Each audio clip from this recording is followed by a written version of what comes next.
श्री वसु विद्या परिवार प्रस्तुत करते हैं समय सार वाचना। समय सार पढ़ ले जो कोई, ताहि तनाव कभी नहीं होई।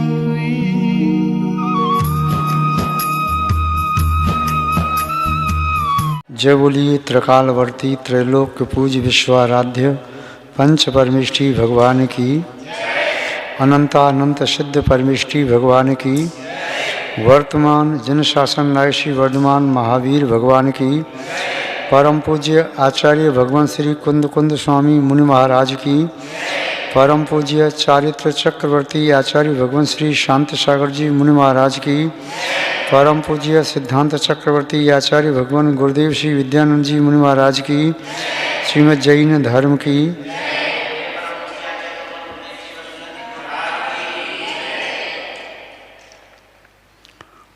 उपस्थित धर्म स्नेही सत श्रद्धालु भव्यवर पुंडरीक, यहाँ पर आचार्य भगवान कुंद कुंद स्वामी द्वारा विरचित समय सार ग्रंथ की वाचना चल रही है। समय सार ग्रंथ की वाचना में प्रथम अधिकार के व्याख्यान को देख रहे हैं। आचार्य भगवान कुंद कुंद स्वामी जी सम्यक दृष्टि और मिथ्या दृष्टि का जो मूल स्वरूप है और दोनों के स्वरूप में जो भेद है उसे यहाँ बता रहे हैं। किस प्रकार जीव बहिरात्मा पने से अंतरात्मा की अवस्था को प्राप्त करता है, बहिरात्मा और अंतरात्मा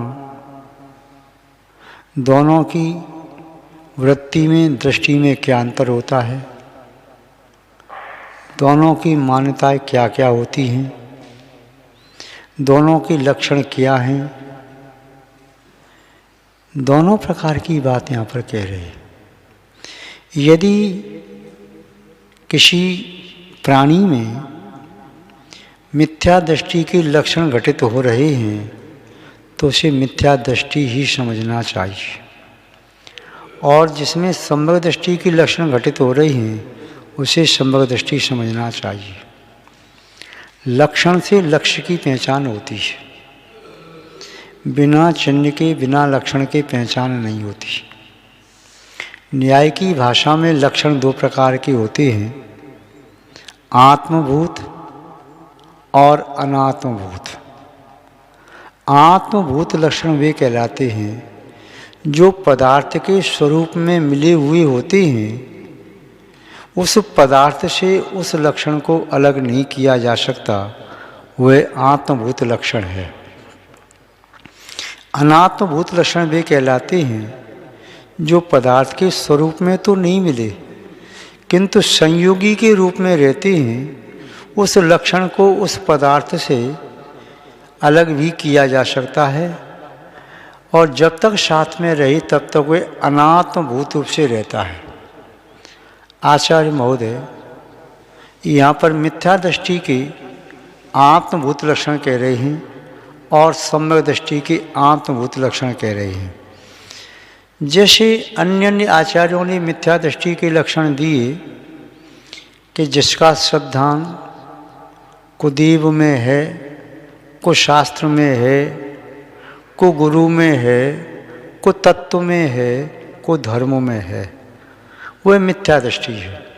अथवा अदेव में देव बुद्धि, अगुरु में गुरु बुद्धि, अतत्व में तत्व बुद्धि, अधर्म में धर्म बुद्धि और अशास्त्रों में शास्त्र बुद्धि, वह मिथ्या दृष्टि है।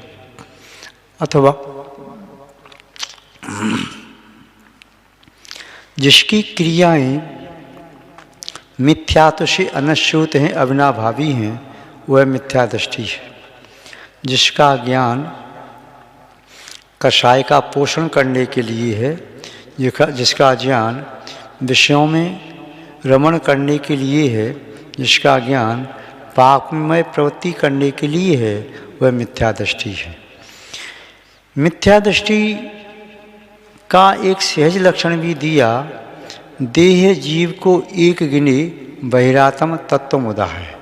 जो आत्मा को और शरीर को एक मानता है वह बहिरात्मा है, अथवा आत्मा से पृथक अन्य द्रव्यों में भी आत्मबुद्धि रखता है, वह बहिरात्मा है, मिथ्या दृष्टि है, मूढ़ है।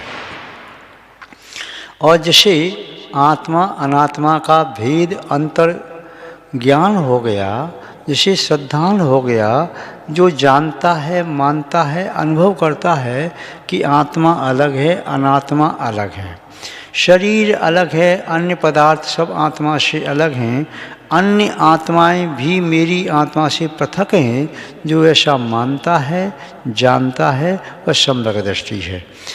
जो अपनी चेतना को चैतन्य में मानता है, पुद्गल में नहीं मानता, अजीव नहीं मानता, वह सम्यक दृष्टि है। जो वीतरागी सर्वज्ञ हितोपदेशी देव को सच्चा देव मानता है, उनकी वाणी को ही जिनवाणी सच्चा शास्त्र मानता है, उनके मार्ग पर चलने वाले निर्गंध गुरुओं को ही सच्चा गुरु मानता है, और दया से विशुद्ध अहिंसा में धर्म को सच्चा धर्म मानता है, वह सम्यक दृष्टि है। वह तत्व में तत्व बुद्धि, देव में देव बुद्धि, शास्त्र में शास्त्र बुद्धि, गुरु में गुरु बुद्धि और आत्मा में आत्मबुद्धि रखता है, वह सम्यक दृष्टि है।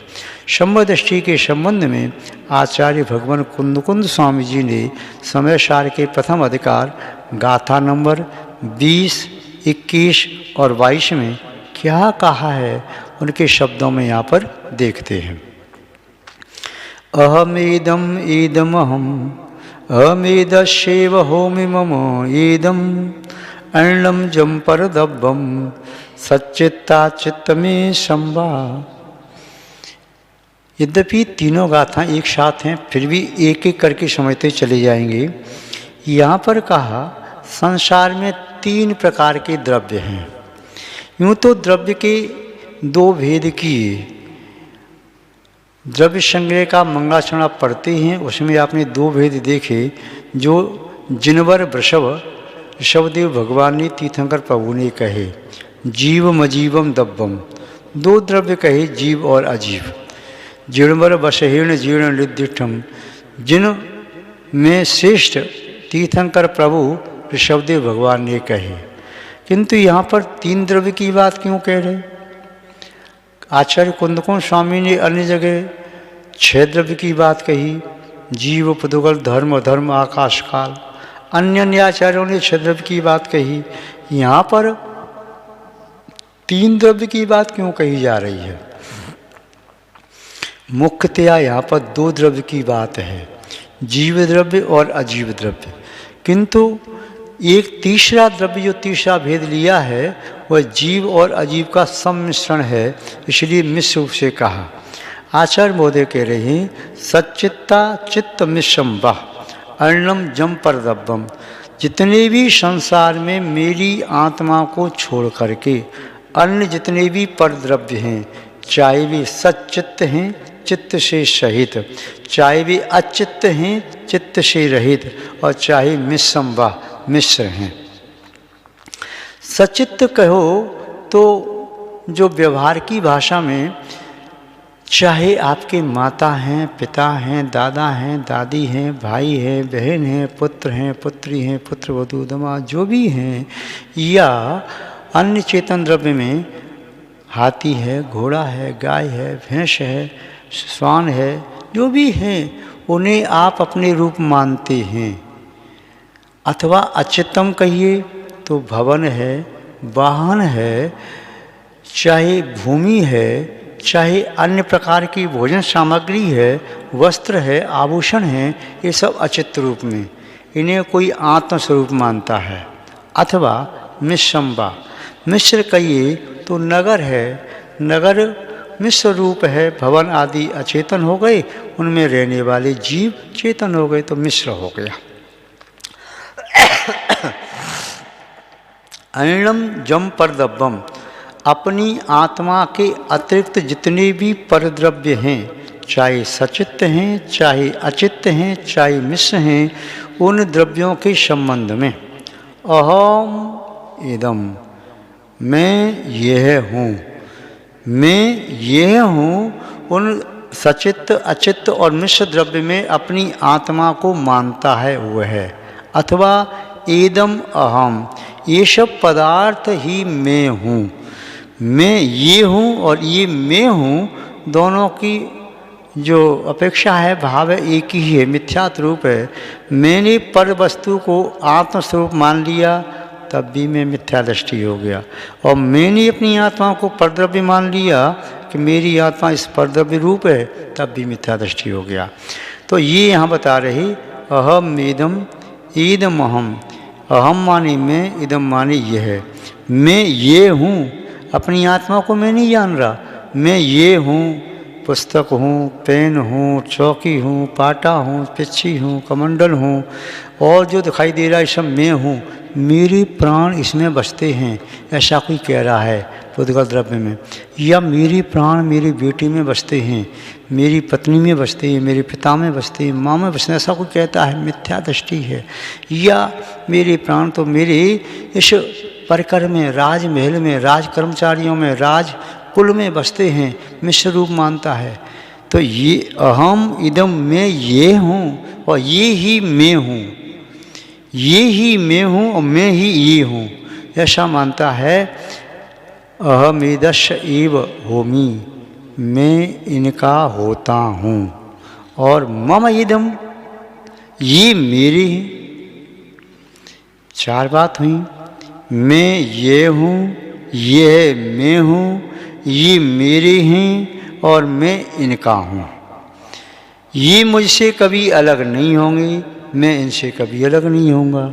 जैसे अग्नि की उष्णता अग्नि से अलग नहीं होती, जल की शीतलता जल से अलग नहीं होती, पुष्प की गंध पुष्प से अलग नहीं होती, चंद्रमा की शीतलता से अलग नहीं होती, सूर्य का तेज से अलग नहीं होता, ऐसे ये पर द्रव्य पर वस्तुएं मेरी आत्मा से कभी अलग नहीं हैं, ये मेरी आत्म स्वरूप हैं, ऐसा मानता है, या मैं इन स्वरूप हूँ ऐसा मानता है। तो वह क्या है, तो उस संबंध में आचार्य महोदय आगे कह रहे हैं।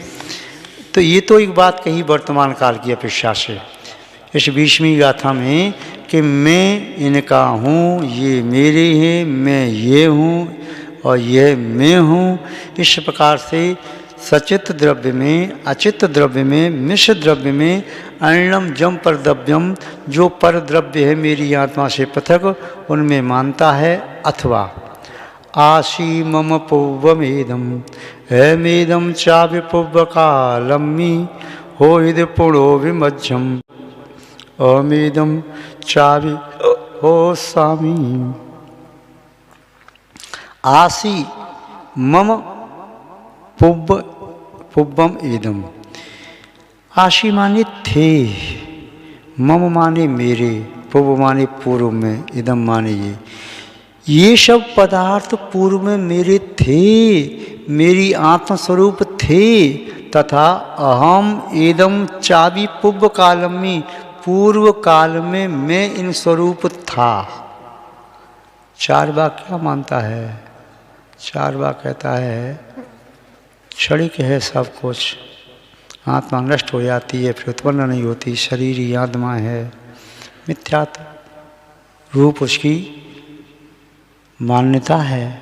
तो यहाँ पर कहा 20वीं गाथा में का वर्तमान काल की अपेक्षा, 21वीं गाथा में कह रहे मेरी आत्मा से पृथक जितने भी अन्य द्रव्य हैं वे द्रव्य चेतन रूप व अचेतन रूप व मिश्र रूप मेरे थे, मैं उन द्रव्य रूप था। अथवा हो हृदय पुणो में मध्यम, भविष्य में ये सब राज्य वैभव कुटुंब परिवार, और यदि मैं चक्रवर्ती बन गया तो मेरे 60,000 पुत्र होंगे, 64,000 पुत्र होंगे, 32,000 कन्याएं होंगी, 96,000 रानियां होंगी, मेरे पास 6 खंड का वैभव होगा, 9 निधि होगी, 14 रत्न होंगे, ये सब मेरी होंगे, अपने आत्मस्वरूप मान रहा है। या मैं धनिंद्र बन गया, नरेंद्र बन गया, अहमिंद्र बन गया, चाहे मैं अन्य प्रकार का राजा, अधिराजा, बलभद्र, कामदेव, नारायण प्रतनारायण बन गया, तो सब वैभव मेरा होगा। उन्हें आत्मस्वरूप मान लेता है। व्यवहार में अपना मान ले तो दोष नहीं, पर निश्चय से मान लेता है ये सब वैभव मेरे होंगे और मैं भी उनका हो जाऊंगा। मेरा अस्तित्व उनसे पृथक नहीं है। आप ये मत सोचो कि मैं उनसे पृथक हूँ, मैं उनके बीच में रह रहा हूँ तो उन्हीं का एक अंश हूँ। यदि ये कहे कि मैं संयोगी संबंध के साथ उनके साथ रह रहा हूँ, वे अलग है, मैं अलग हूँ, तब तो कोई बात नहीं।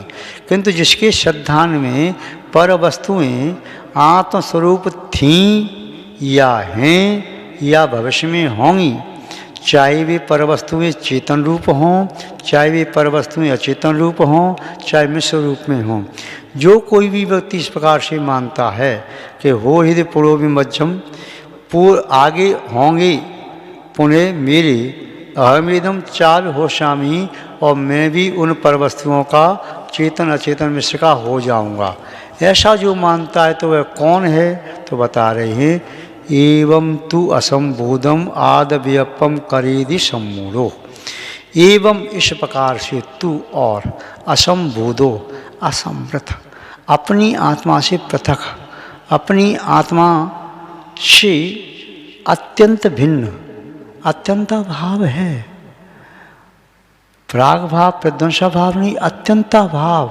वो अलग पृथक है। वे द्रव्य अलग थे, हैं, रहेंगे। मेरी आत्मा अलग थी, है, रहेगी। मेरी आत्मा अन्य समस्त चेतनाओं से पृथक है।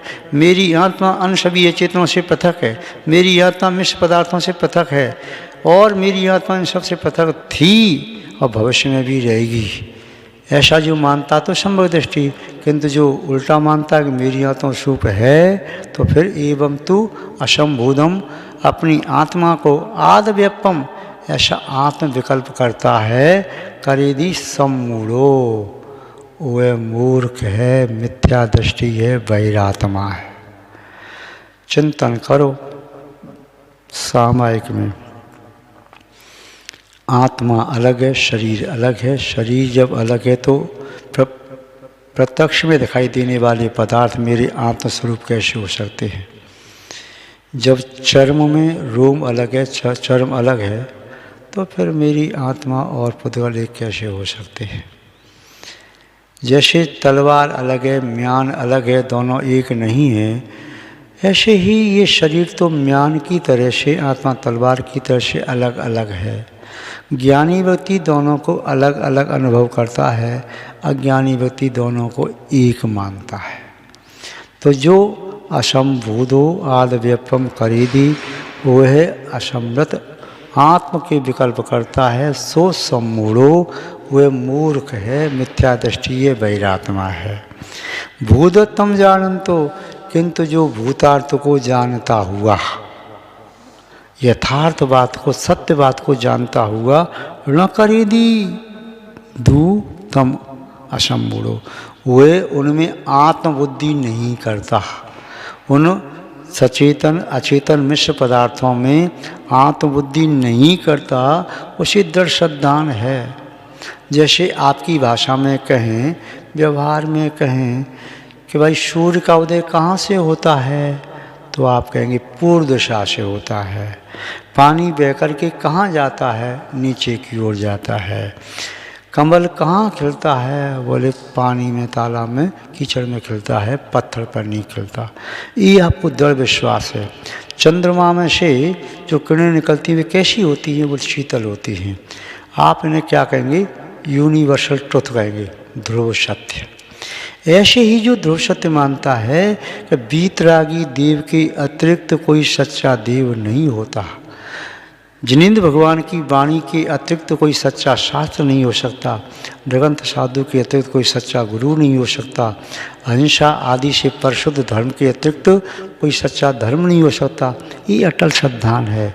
इसी प्रकार का अटल श्रद्धान है कि मेरी आत्मा का अस्तित्व पर पदार्थों से सदा पृथक था, आज भी पृथक है, कल भी पृथक रहेगा।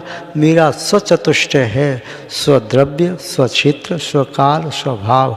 पर चतुष्ट रूप में कभी न था, न आज पर चतुष्ट रूप हूँ, न भविष्य में कभी हो सकूँगा। स्वचतुष्ट है, प्रत्येक द्रव्य का अपना स्वचतुष्ट होता है, और अपने स्वचतुष्ट के अतिरिक्त जितना भी पर है वह सब पर चतुष्ट है।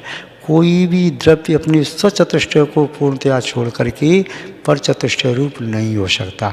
तो आचार्य महोदय यही कह रहे हैं कि जिसकी आत्मा में ऐसा विकल्प है कि ये पर पदार्थ मेरे थे या हैं या हो जाएंगे, तो वह मूर्ख है, मिथ्या दृष्टि है, बहिरात्मा है, सुदीर्घ काल तक, अनंत काल तक संसार में परिभ्रमण करने वाला है। किंतु इसके विपरीत जिस व्यक्ति के जीवन में यथार्थ बोध उत्पन्न हुआ है, वह यथार्थ बोध को प्राप्त करता हुआ पर द्रव्यों से अपने आप को पृथक जानता है और मानता है मैं कभी पर वस्तु रूप न था, न आज हूँ, न कभी हो सकूँगा, वही वास्तव में असमूढ़ है, विवेकी है, ज्ञानी है, और वही बुद्धिमान है, सयाना है। तो ऐसा व्यक्ति ही अपनी आत्मा का हित कर सकता है। जिस व्यक्ति ने मट्ठा को यानी छाछ को दूध मान लिया हो और वह सोचे कि इसे मीठा करके मैं दूध को पीऊँगा, तो दूध के स्थान पर छाछ में मीठा डाल लिया, उसको पिएगा तो छाछ में से मीठा डालने पर भी दूध का स्वाद नहीं आएगा। दूध का स्वाद दूध में से ही आएगा। दूध के अतिरिक्त जितने भी पदार्थ हैं उन सब पदार्थों में से अन्य स्वाद तो आ सकते हैं, पर दूध का स्वाद नहीं आ सकता। जो गंध पुष्प में से आ रही है वह गंध उस पुष्प में से आएगी, अन्य मलिन, घृणित और दुर्गंधित पदार्थों में से गंध वह नहीं आ सकती। जो चीज़ जो है वह वही है, उसी रूप है, पर रूप नहीं हो सकती। समुद्र समुद्र है, पहाड़ पहाड़ है, पहाड़ समुद्र नहीं, समुद्र पहाड़ नहीं, ये सब जानते हो। वृक्ष वृक्ष है, पशु पशु है, या देव देव है, नारकी नारकी है। इतना जब आप जानते हो तो ये क्यों नहीं जानते, क्यों नहीं मान लेते कि आपकी आत्मा शाश्वत थी, है, रहेगी। एक परमाणु मात्र भी आपकी आत्मा का स्वभाव नहीं था, न आज भी एक परमाणु मात्र ग्रहण करना आत्मा का स्वभाव है, और ना ही भविष्य में आत्मा का स्वभाव एक परमाणु मात्र ग्रहण करना होगा। एक परमाणु भी मेरी आत्मा से पृथक है। जो एक परमाणु को भी अपनी आत्मा स्वरूप मानता है, बाल के अग्रभाग के भी असंख्यात भेद कर दिए जाएं, उतने से परिग्रह को भी आत्मा रूप मानता है, स्वभाव रूप मानता है, तो मिथ्या दृष्टि है। वह चारों गति में से कहीं भी जा सकता, निरोध में भी जा सकता, क्योंकि मिथ्यात्व का तीव्र उदय होता है। तो मिथ्या दृष्टि चारों गति में से, चारों आयु में से किसी भी आयु का बंद कर सकता है, संवर्त दृष्टि नहीं कर सकता। संवर्त के साथ नरक आयु का बंध नहीं होता, संवर्त के साथ त्रंच आयु का बंध नहीं होता। संवर्त के साथ यदि देव और नारकी हैं तो मनुष्य आयु का बंध करेंगे, और यदि तिरंच और मनुष्य हैं तो देव आयु का, वैमानिक देवों की आयु का बंध करेंगे। तो ये श्रद्धान आत्मा में होना चाहिए। अस्थि, मेरी आत्मा का अस्तित्व है, किंतु कैसा है? मेरी आत्मा शक्ति रूप कैसी है? सिद्धों जैसी है कि निगोदिया जैसी है? कैसी है? मेरी आत्मा की शक्तियाँ क्या क्या हैं? क्या मेरी आत्मा में कभी भी समस्त पदगुण को ग्रहण करने की शक्ति है? क्या समस्त पदगुण मेरी आत्मा को सुख दे सकता है? क्या समस्त शब्द मेरी आत्मा को ज्ञानी बना सकते हैं? क्या समस्त छवशम प्राप्त हो जाए चक्षु निरावरण का, तो क्या मैं सकल पदार्थों को देख पाऊंगा, त्रिकालवर्ती पदार्थों को? नहीं। इसी तरह से जो मानता है कि मेरी आत्मा में अनंत शक्तियाँ हैं, अनंत गुण हैं, स्वभाव हैं, वे सब कहने में नहीं अनुभव में आते हैं।